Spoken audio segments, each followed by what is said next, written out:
Friends, ఇప్పుడైతే forest లోపల ఉన్నాను. చిన్న వీడియో క్లిప్ తీద్దామని వచ్చాను. చాలా అంటే ఎండ చాలా బీభత్సంగా కొడుతుంది.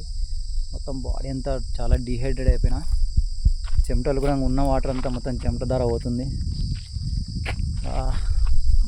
మనకు ఒక ముఖ్యమైన చెట్టు గురించి చెప్తామని వచ్చాను అనమాట. మీకు వెనకాల కనిపిస్తుంది కదా,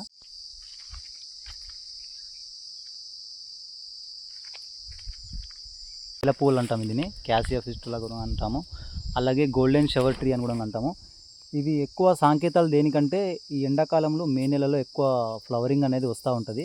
ఎక్కువ ఈ పూలు పూసినప్పుడు ఏంటంటే వర్షాకాలం అనేది స్టార్ట్ అవుతుంది అని అర్థం. అంటే కొన్నిసార్లు వర్షాలు అనేది స్టార్ట్ అవుతాయని చెప్తూ ఉంటారు అన్నమాట.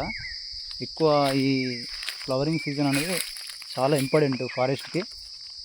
చాలా వరకు రైతులు కూడా ఎక్కువ ఈ పూలను చూసుకొని పొలం ముందుగానే సాఫ్ చేసుకుంటూ పెడతారు. ఈ పూలు వచ్చేసి సగం వైట్గా సగం ఎల్లో కలర్లో ఉన్నాయి కదా, ఇవి పూర్తిగా మొత్తం ఇలా ఎల్లో కలర్కి వచ్చేస్తాయి అనమాట, గోల్డ్ కలర్కి వచ్చేస్తాయి. అలాగే ఈ యొక్క ఫ్లవరింగ్ అనేది మా యొక్క ట్రైబల్ పీపుల్స్, ఆదివాసులు అనేది ఎక్కువ కుక్ చేసుకొని తినేవాళ్ళు ఒకప్పుడు. ఇంకోటి, ఇది స్లాత్ బేర్కి ఫేవరెట్ ట్రీ. మనకు స్లాత్ బేర్కు ఫేవరెట్ ట్రీ ఎందుకంటామంటే, ఇక్కడ ఈ స్టిక్స్ లాగా కనిపిస్తూ ఉన్నాయి కదా, ఇవన్నీ చూడండి, ఈ పక్కలే ఉన్న చెట్టు కూడా ఉన్నాయి. అయితే వచ్చేసి ఎలుగుబంటి ఎక్కువగా తింటుంది అనమాట. కింద కూడా మీరు బాగా అబ్జర్వ్ చేసేస్తే కింద రాలిపోయిన కూడా ఎలుగుబంటి వచ్చేసి తిన్నది. ఇక్కడ చూడండి, ఇక్కడ పగలగొట్టుకొని తిన్నది. ఎలుగుబంటి ఒకటే కాదు, ఎలుగుబంటికి వచ్చేసి ఎక్కువ ఫేవరెట్. కాకపోతే ఎలుగుబంటి ఒకటే కాదు, చాలా వరకు పార్క్ పాయింట్స్ ఉంటాయి కదా, ముళ్ళ పందులు కూడా తింటూ ఉంటాయి. అది కూడా చూడండి, ఇక్కడ పక్కలే ఉంది ముళ్ళపంది డ్రాపింగ్ కూడా. ముళ్ళపంది చూడండి, ఇది డ్రాపింగ్. ఇది అంటే ముళ్ళపంది తిన్నది అని మనకు ఎగ్జాంపుల్గా అక్కడ అది డ్రాపింగ్ కూడా చేసిపోయింది. ఎలుగుబంటి ఒకటే తింటలేదు, ఇక్కడ ముళ్ళపందులు మేము కూడా ఉన్నాం పై, మాది కూడా చెప్పండి అనే ఎగ్జాంపుల్గా అది కూడా అక్కడ డ్రాప్ చేసి వెళ్ళిపోయింది అనమాట.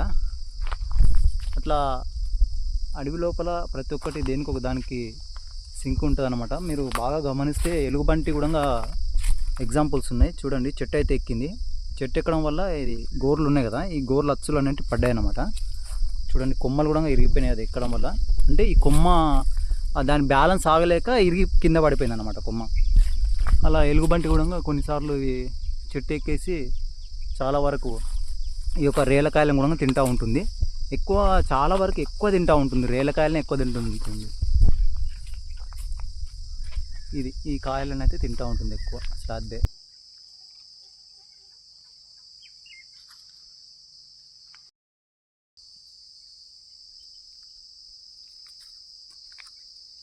ఇక్కడే బాత్రూమ్ కూర్చున్నది చెట్టు దగ్గర. ప్రతి రేల చెట్టు కాడికి ఎలుగుబంటి వచ్చి సర్చింగ్ చేస్తుంది అనమాట ఫుడ్ కోసం. అయితే అంటే ఏ రేల చెట్టు కాడ ఎక్కడ కాయలు ఉన్నాయనేది వెతుకుతూ ఉంటుంది. ప్రతి రేల చెట్టు కాడికి అనేది రావడం జరుగుతుంది ఎలుగుబంటి. వచ్చి ఇక్కడ మంచి చెట్టు నీడ కూర్చొని చూసి పోయిందనమాట. ఇక్కడ రేలకాయలు లేవు, డ్రాపింగ్ కూర్చొని పోయింది.